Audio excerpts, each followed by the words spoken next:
Hey everybody, welcome back to Recall the Podcast. My name is Josh, and today we have Hannah Trowbridge on the show. Hannah, introduce yourself, please. Hi, I'm Hannah. I'm a vocalist. I have done some backup vocals for Recall the Moment. That was really fun. Yeah, you did. Input code reboot. That was fun. I had a lot of good times with that. It was a lot of fun. Yeah. So you're living out of Florida. Gross. How is it gross? Just don't call me a Florida woman. Don't do that. Like the Florida man, don't do that. Yeah, Nick Nocturnal. I don't know if you know who he is, Nick Nocturnal. Yes. Yeah, he is the Florida man now. So yes. You don't want to be Florida girl? No. Florida is associated with so many ugh.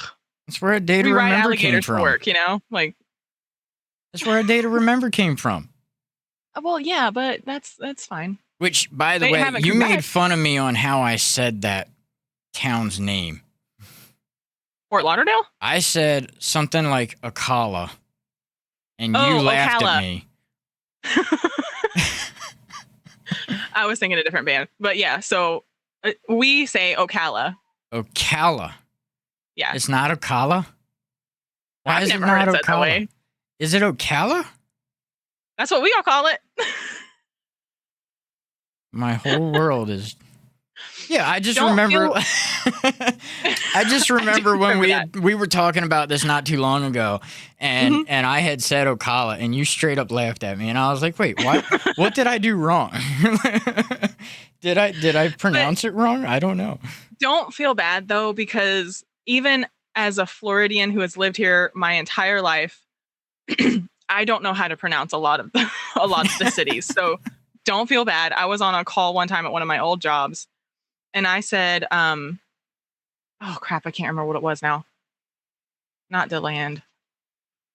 I don't remember which one it was, but she, like, I straight up laughed at you. She straight up laughed at me. She's like, that's not how you say it. And I was like, I am so sorry. We get that a lot I'm here. From here. Yeah. Oh, do you? Yeah, our town here is named Houston. It's spelled the same way as Houston. I was going to say. I'm in Houston, Delaware. They're in Houston, Texas. So everyone calls it Houston. I bet. So when I first moved here, I was calling it Houston, and all the neighbors were laughing at me at that time as well. And like, hey, it's actually Houston, and you should probably learn that since you live here now. So, where were you from before? I was from Smyrna, Delaware. Originally. Oh, okay, so it's been Delaware, just a different... I've lived in Delaware my entire life, yeah. Okay. Just different parts of it throughout that life, but yeah, I originated from Smyrna, Delaware. Okay. See, I've even lived in the same town, city, whatever. I've lived in Lakeland, Florida my entire life. Okay, cool. So how do we know each other? Is that an easy way to... Is there an easy way to explain that? I mean, kind of. Yeah. I got my music equipment, didn't know what I was getting myself into. So I joined a Facebook group, asked for some help, and you were literally the only one. You'd be like, no, here, I'll message you. Let's get on chat, blah, blah, blah. Yeah. And everybody else was like, you're basically an idiot. And you were the only helpful person. And I was like, thank God. Someone is here. No, it's one of those things you don't know if you don't know. And if no one tells you, you're never going to know. Exactly. It's like some sort of Studio One forum or something like that. Yeah, I don't even know what it's called. Facebook. Studio One something or other. Yeah, for sure. Studio One something, and I don't think it's like a support group. It's literally it's that's what it's for. It's to help people learn how to use it. And like everybody was like, thing. Yeah, they were most of them were really rude, and I was like, I don't know if I should be here. Yeah, you're gonna find it doesn't stop at that chat group, that the rudeness. No, it doesn't. I'm a part of a lot of groups, and they're all like that. Are a very fickle bunch. I can tell. Yeah. Very gatekeepy. Yeah, exactly. You got to work with certain people, or you got to have like a certain amount of Spotify followers, or stuff like that. It's like certain things matter. Have stuff already out. Exactly, and then other things don't. So like for instance, Recall the Moment. We do mainly YouTube. So no matter what we do on YouTube, it doesn't matter because we don't have a big Spotify following. Oh, okay. But our YouTube is picking up. You know, it's not the biggest, but it does pick up from time to time. It's irrelevant. Yeah. It does not matter. They want to know how many Spotify followers you have, which I think is the dumbest thing. Yeah. That's gross.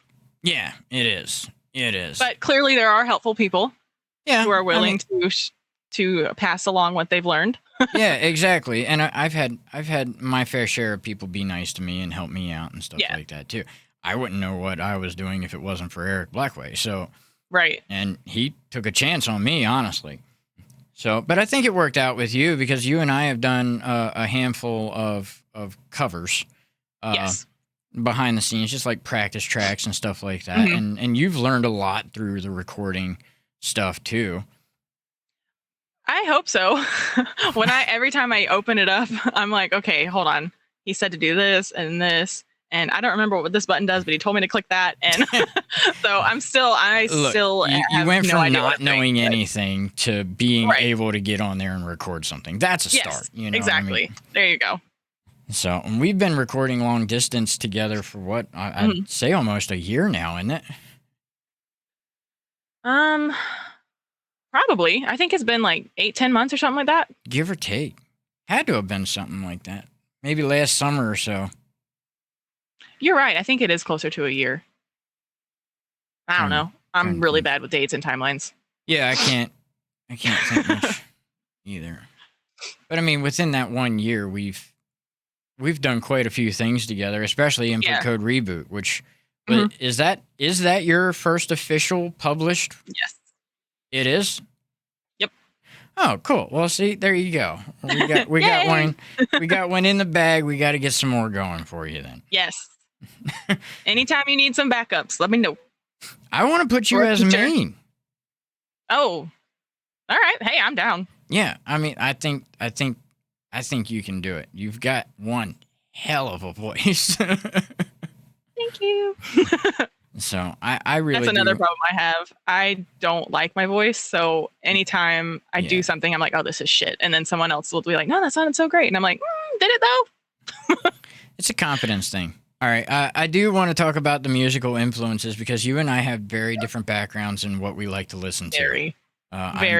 I'm very metalcore. I grew up listening to metal and rock and hard rock and stuff like that. But that is not the same story for you, correct? Not at all. Not at all.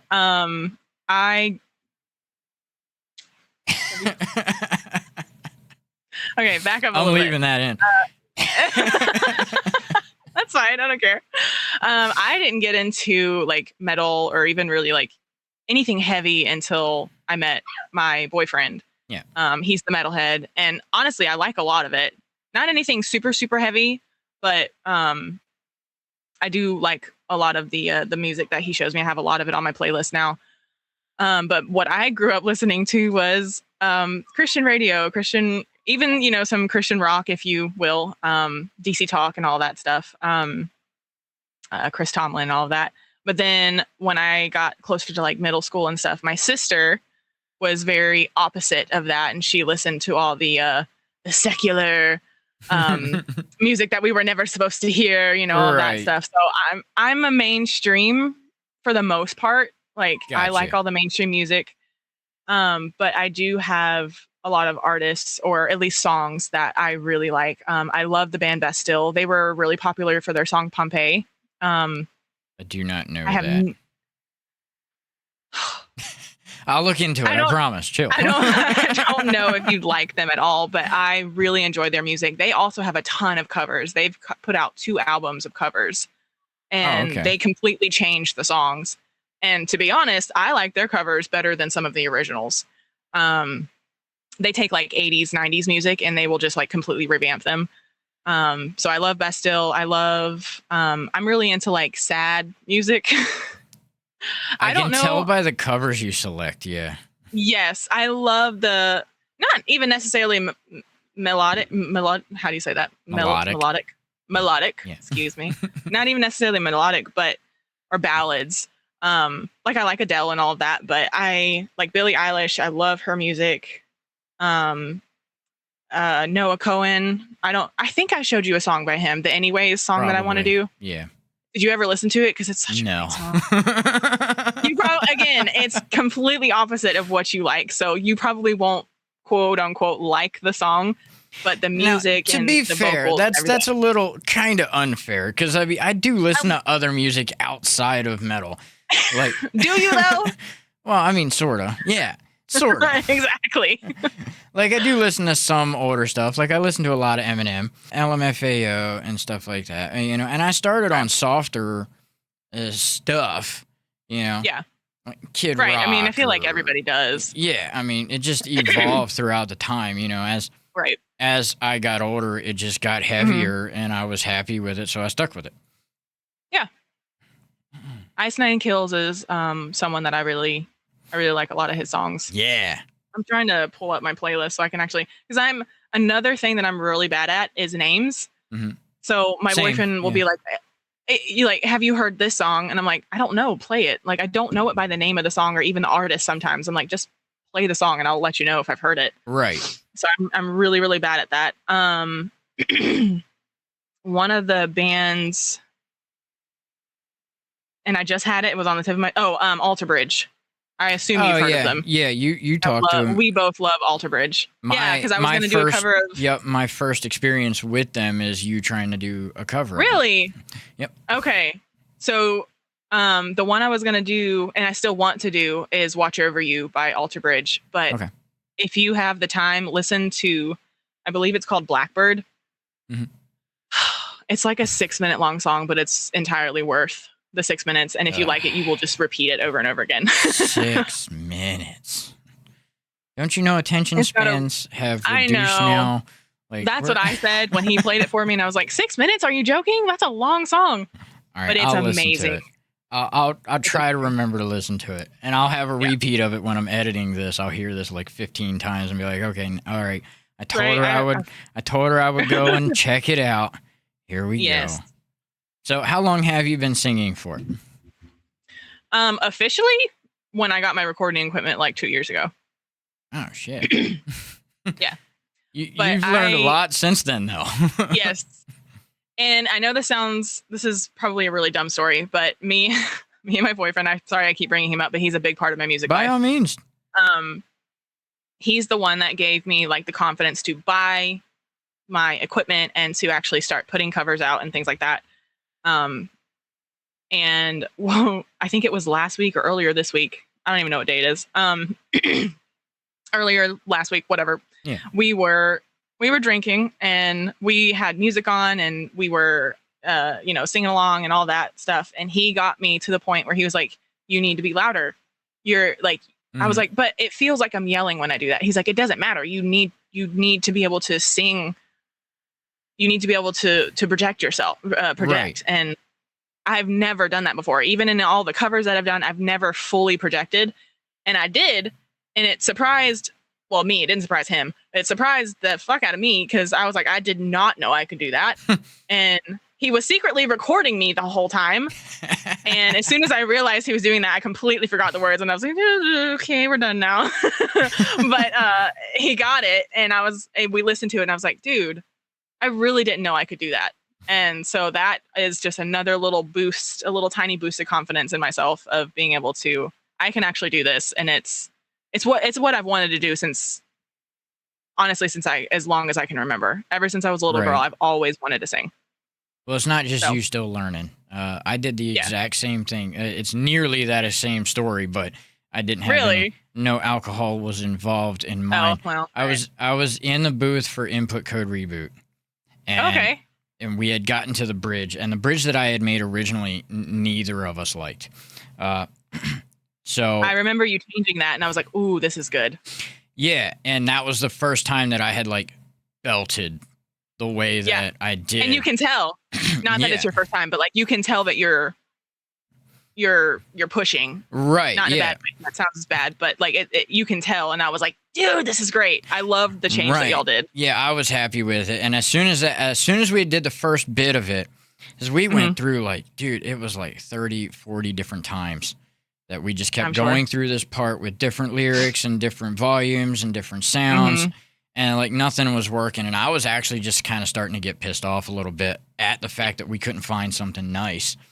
And Hmm. then that one take, we got like 4 or 5 words in, and he stopped the recorder, Eric Blackway.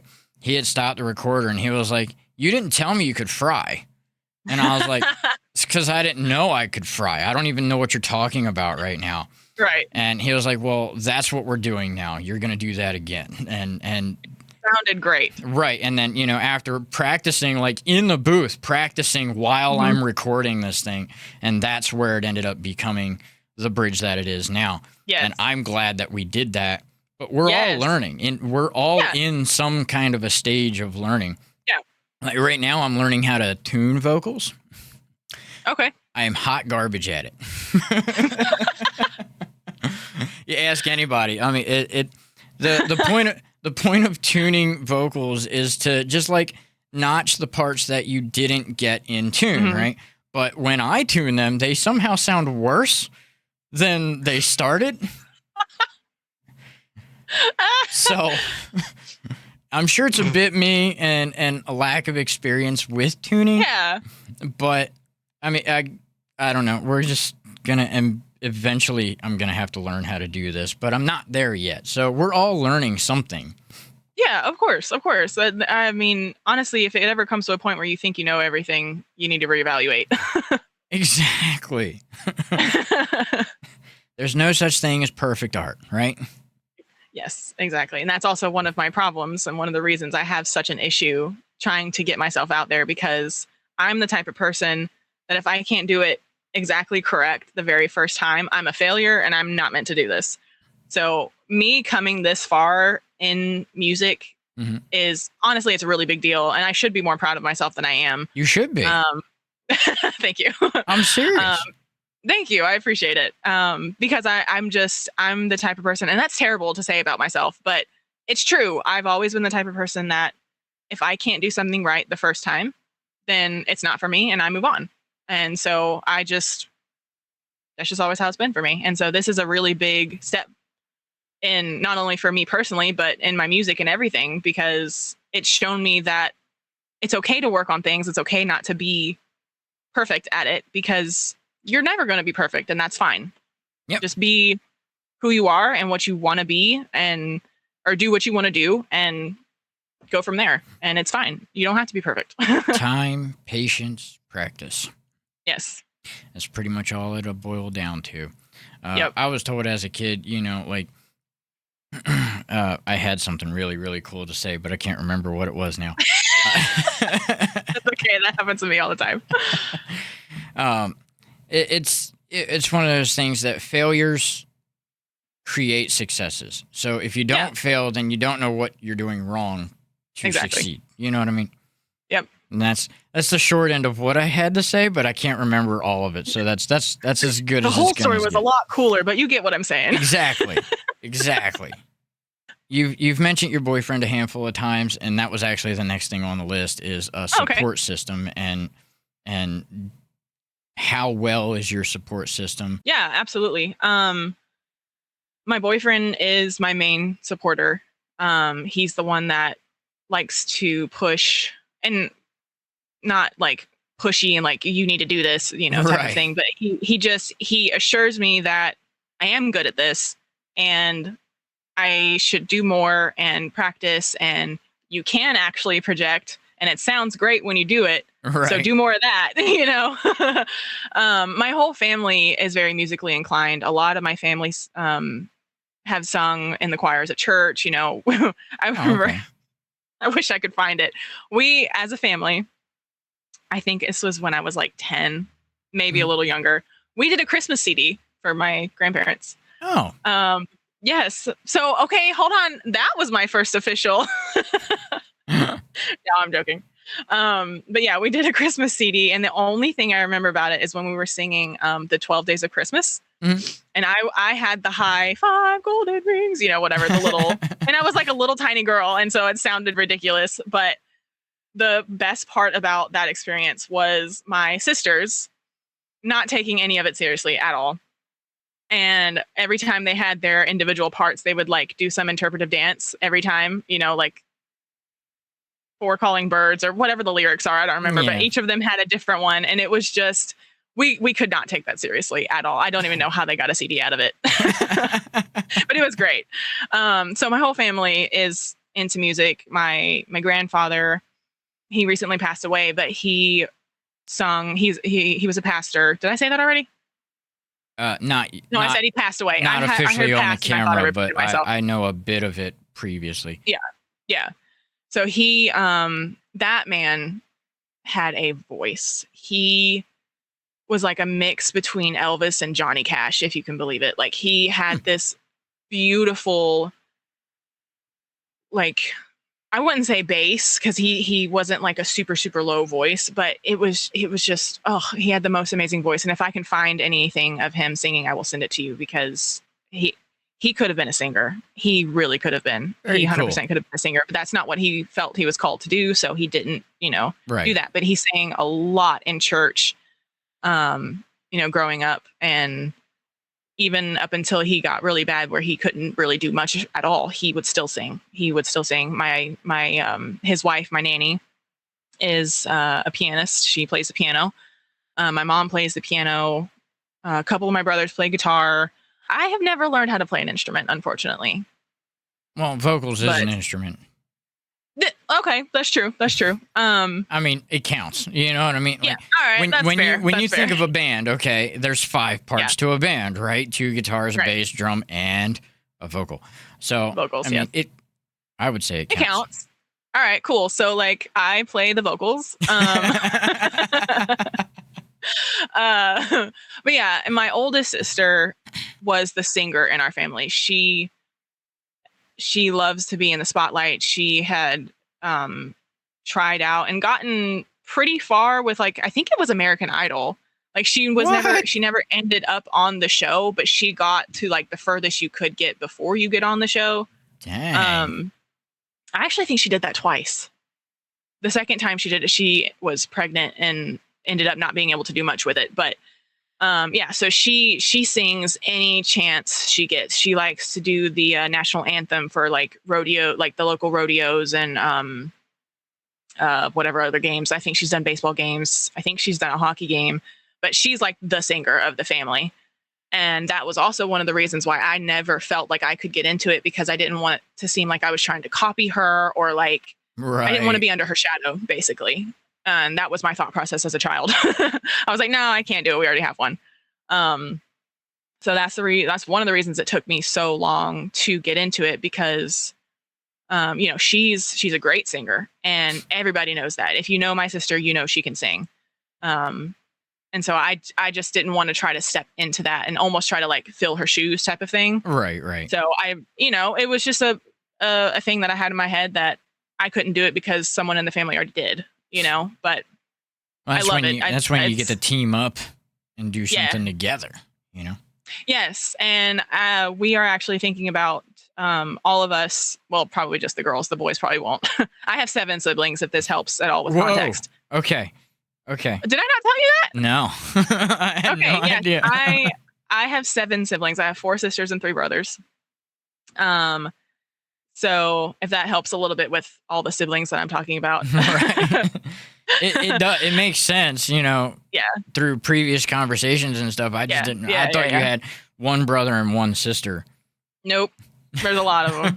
I'm number 6. But yeah, so we, going back to that Christmas CD we did as children, especially now that I have recording equipment, we were like, oh, we should do another CD for our parents. And not Christmas, but just in general, songs that they like, songs that we like, and just do a CD for them. That's a cool idea. We haven't gotten very far with that, but I'm hoping we can do it, at least the girls, because like I said, all of us can sing, all of us can hold a tune. And even the boys, and I would love to get them on that to give us some bass, deeper tones. But we'll see. We'll see if they actually agree to that. Yeah. Well. But it'd be fun. And I think... Worst case, I'll be backing vocals. There you go. You can be backing vocals for us. There you go. Yeah, there you go. And we'll have a role reversal here going. Which I don't mind. I mean, like tuning your vocals and doing the covers that we've done with you. I haven't had to tune a whole lot because you can hold a tune so well, which which is why I can get away with not tuning you because you already hit the notes that you're supposed to be hitting the notes, which is thank you. Is not always the case with other people. Including myself sometimes. I mean, like there is quite a few times where like I just can't hit a note and I'm trying like hell. Yeah. But you practice every day. Yeah. So the tuning get you. The cover I did of No Time to Die, Billie Eilish, the only thing that I heard you change in that was somewhere, I think in the middle or closer to the end, maybe. I could hear just a slight change in the I don't know what you call it. Like I could almost hear like the dial of you like changing my voice to the pitch that it needed to be. Yes. And I was like, oh crap. But I mean, hey, it worked for the song and it turned out really well. So I was given, I think, 2 or 3 tracks to work with, and I don't think I didn't give you very many on that one. That one note on any of them wasn't like, you know. Yeah. So I did spike that one. I know what you're talking about. Yeah. And I noticed it too. I think I covered it with like an echo or something behind it too. Yeah, which that sounded nice. I really like the I like echoey, like reverb. So it worked for me. Yeah. So what about future plans? Are you thinking on future music stuff? Do you have any thoughts of what you want to do long term? Yes. Well, I don't think I have any specifics. But I am working on my lyrics. Like I do not know how to write a song. If you told me it was the last thing I had to do, I still probably couldn't do it, but I'm working on it. I actually found a couple like online like lyric help or lyric builders and things. Yeah. Where instead of having like 16 tabs open where you have like the thesaurus and the dictionary and this to try to like make it sound right more cohesive, it's all in one spot, which is really nice. So I'm really glad I found that. And that is helping. And so I'm trying to get at least a couple songs. However, my problem is I don't have music to go with it. And a lot of times, I'm pretty sure even you have said this, where the music is kind of like the first thing and then you add the lyrics later. I am the opposite. Yeah, for the most part, that's how I write is I start with an instrumental. It doesn't have to be a full song of instrumental, but you know, if I can get a chorus of instrumental, that can be enough for me to write a song through. Yeah. And so I kind of do the same thing because as I'm writing, I'm humming or I'm even singing it. So I still I can hear it in my head, but I can only get the chorus or the first verse or, you know, something like that until I kind of lose it. And I'm like, I don't know what else to do with this. Right. And so it sits in my notes and then I move on to something else and I do the exact same thing. So I'm hoping that will get better over time because in order to put my own stuff out there, it has to be my own. And I love covers because there's a lot of songs that I would love to cover. But in order for it to be mine, it has to come from me. So, you know, working on lyrics is one of my main goals right now to try to get some of my own music out. There's nothing wrong with that. And we can work probably together over the internet like we have before and I can guide you a little bit and stuff like that. And that might be able to help, which is another of the notes is working long distance. So, yes. Yeah. The way we did Input Code Reboot and the covers that she's worked on is, I'm talking to the camera here, is she does a recording in Florida and I get the stem and then I edit the stem here. But in the case of Input Code Reboot, the stems went to the producer, which is Eric Blackway. And that's he tuned and timed all of that. I'm not nowhere near ready for that yet. It was a different experience personally for me because I'm used to working with people like in the same room, you know. So that was an interesting way to do it. And luckily, you do have a really great voice. You stuck really well in time. Your tuning was really good, and they were good enough to get onto the song. I think one of the issues that we had run into was that I wanted you to be a main vocal on a certain part of it. Oh, right. I remember you telling me about that. Yeah. And it was agreed upon that the only way we could really do that is if we could get you into the studio here in Delaware. Yep. And so we didn't really get to do that, but I would like to in the future, because I do want you to feature on something.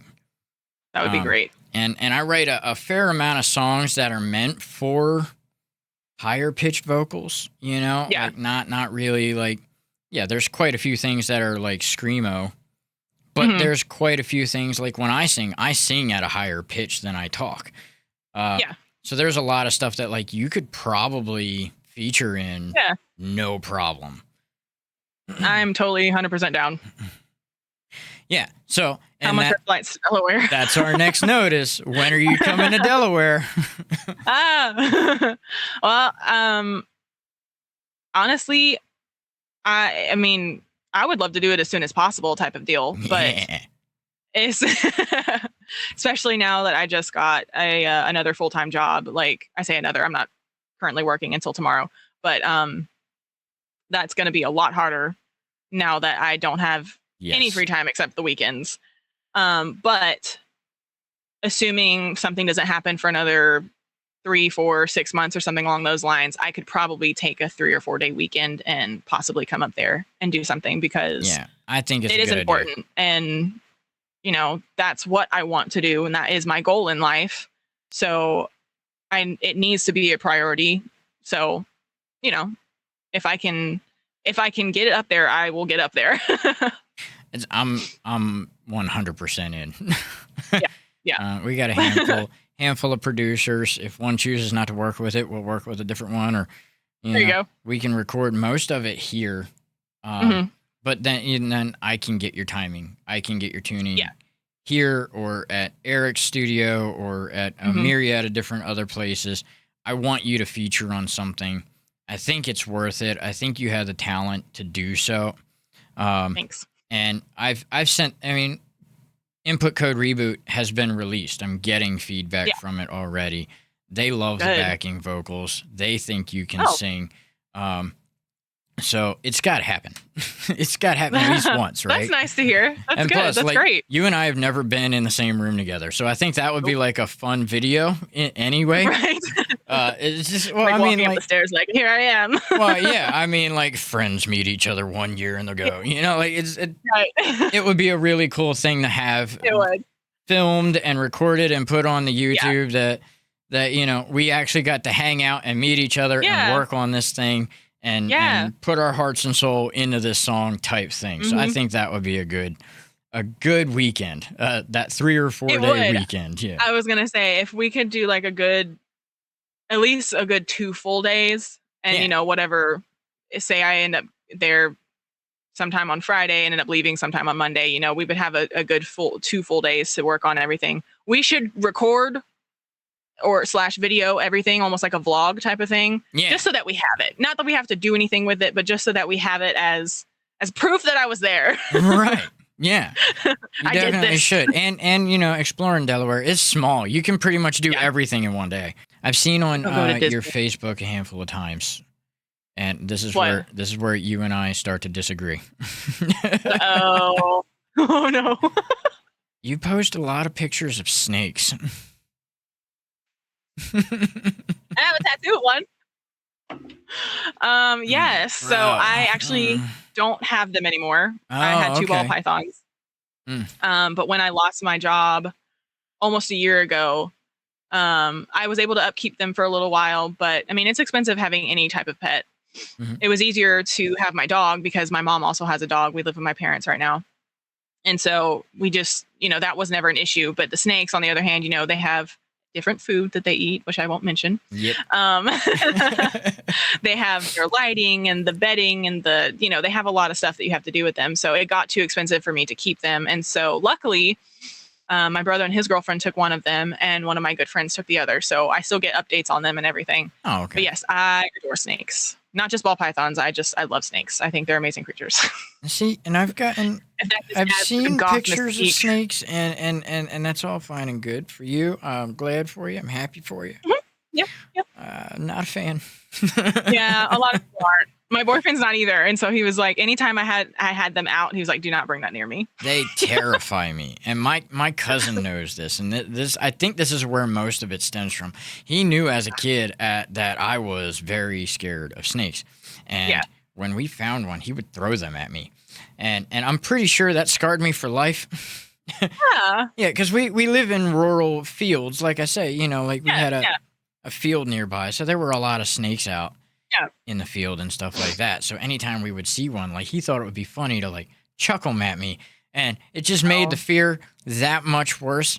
And he now has snakes as pets as well, and I don't like going over to his house anymore. So this is one of those things I can't. And he always picks on me because I have a sincere love for turtles. Aw. I don't have any as pets, but I really do like turtles. Like it's who doesn't? Yeah, exactly. Like it's a turtle, Right? It's a turtle. How could you not love this little creature? But I can't stand snakes. And he was like, dude, they're kind of in the same category. It's like, why can you get over one? I was like, no, but like, dude, one has a shell and 4 feet. The other one has got no feet and no shell. Completely different. They are completely different for sure. Yeah. Yes, the pet store that I would go to, it was like a local family owned ones. It's where I got my first snake, and it's where I would go to get their food. And so I would be there at least once a week, generally speaking. And a lot of times they would have like temporary, like they're snake breeders. What they do is snakes. Okay. But every once in a while they would have tortoises or turtles, and they actually have alligators in their shop. Like babies. They're babies, obviously. But I loved looking at those. But I walked in there one time, and they had this huge tub of like probably 20, 30 baby tortoises. They were like this big. It took everything in me not to bring one home. I wanted one so bad. Because there was one, I was leaning down watching, and you weren't allowed to touch them without someone being there with you. So I didn't touch any of them, which was very difficult. But one of them was like looking at me. And so I went around to like the other side of the tub, and he followed me over there. And I was like, how can I not take this little puppy home? How can I leave you here? With a tortoise, I'd be fearful that I wouldn't be able to care for it the way it's supposed to be cared for. Yeah. Just because of how long they live and how big some of them get. Like, yeah. That's really what kept me from bringing it home, because I was like, I don't know what type you are. I have no idea how big you get, and it's just not feasible. So you're going to stay here. But I really wanted to. They require like an outdoor space too, right? Like they're not meant to be like tank ridden at all. I think it depends on the species, because like I said, some of them get really, really big, and they have to be outside. There's no keeping that in a tank. Yeah. But some of them stay quite small. I would say 6. Well, no, that's bigger than like 12 inches. Like the shell itself. Right. Some of them don't get gigantic, but I mean, if you wanted to care for it properly, it would probably need to be outside. Yeah. Especially for hibernation and stuff like that. Well, I mean, I guess in Florida you wouldn't have to really worry about hibernation a whole lot. They don't do that here. Yeah. It's only cold for like we get weeks all at a time, 4 seasons here, Hannah. Yeah, I know. How nice for you. It's not you that also great. Probably get it's not great. Snow too. No, it's the snow is not. Look, everyone here in Delaware is very, very 50-50 on it. You ask somebody, and they may or may not like snow. And if they hate it, they hate it. They hate it. If they love it, they love it. And I'm on the side of hating it. I don't like riding in it. I don't like the cold. I'd much rather be warm. It's just puts a lot of pressure on the heater. So Delaware is the obvious choice of place for you to live. Mm. I have been in the snow, but like nowhere near to that level. Like I've been to the furthest I've been is Tennessee and like mid North Carolina. I've never really been past that. So like I've experienced snow. It was generally like 3 inches at a time, and whatever. So weird to know someone that doesn't experience snow. It's just like, it's so weird to know someone that has all 4 seasons. yeah, because I mean, like as soon as November hits, like it's like, all right, everybody, we got to start getting prepped and ready. We got to get the plastic up on the windows and start bundling up and make sure the heater's good. And plastic on the windows. Yeah, we put plastic. We have a porch, and we plastic Oh. the whole porch so that the snow can't get in. So Gotcha. That's the thing you have I thought you were talking about your car for some reason. I was like, what, you lay plastic out over the windshield? No, like, I don't know why I was thinking car. No. We have, I mean, we de-icer sprays and stuff like that for the car, but you don't want the snow getting into like your porch and stuff and deteriorating the wood, and you know. So we plastic the whole thing all the way around. That would suck. Yeah, I don't envy you at all for the snow thing. I the only reason I envy Northerners is because you have a spring, summer, winter, fall. I said those back, not in the right order, but you understand. You have all the seasons, and it's great, and I love that for you. It's fun if you like it, guys. It's fun if you like it. And I don't envy the snow at all. But you did mention that before we started recording, you did mention that there was like it's raining pollen. Yes. There in Florida. For the most part, yes. I don't want to experience that. Well, because we have so many of the evergreen trees and all of that, they just, they never die. So they're always sprouting something. Right. And spring and autumn, it is the worst. Autumn is actually, I think, a little bit worse depending on what area you're in. But it starts in spring and it just rains green from the trees. There's green powder everywhere. It's all over your cars. If you leave anything outside, within 5 minutes, it's covered in green. So if I'm outside for more than a walk to my car, I'm itching, I'm sneezing, my eyes start to get really watery, I can't breathe. I even have an inhaler. I don't have asthma, but I have an inhaler for my allergies because it can get that bad. I just get cloggy in the spring and the fall. Yeah. Like very, very congested. Yeah, which that sucks. It gives you headaches. You can't breathe. It's a terrible feeling. There's so much pressure in your face. Yeah, I really feel for that. When I was little, my allergies, thank God, have gotten a little bit better since being a child. But when I was little, I would wake up for school in the mornings and my eyes would be swollen shut because of how bad my allergies would get. Yep, they were swollen shut because that's just how my body reacted. And like, I'm itchy all the time in the spring. And yes, I do take allergy medication. I take 2 and they still don't do a whole lot. I do not. I guess you probably should. Yeah, I know. Just in the spring, just pop a Mom. Zyrtec. I resent that. This is one of the more fun podcasts for sure. Because most of the time when I do a podcast, right, it's usually somebody I've never met before, or I've met one time, or had a small conversation with, and it feels more fun because like you and I like have spent the year getting to know each other and writing music together and stuff. So it's like it feels a lot more natural. Feels a lot more like just friends talking. Fun. Yeah. Exactly. Yeah. So.